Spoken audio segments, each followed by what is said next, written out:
রাজনীতির ময়দানে দেখা তো দূর, কখনো কোনো রাজনৈতিক মন্তব্যও তিনি করেন না।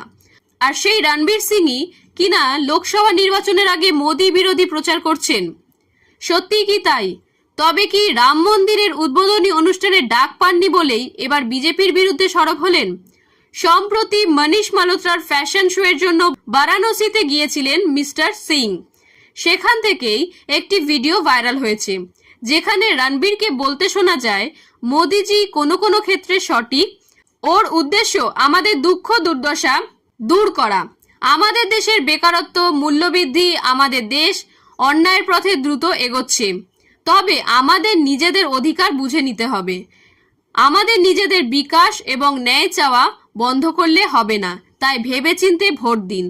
জানা যাচ্ছে আমির খানের মতো রণবীর সিং এর এটা ডিপ ফেক ভিডিওটি পুরোটাই এআই এর সাহায্যে তৈরি।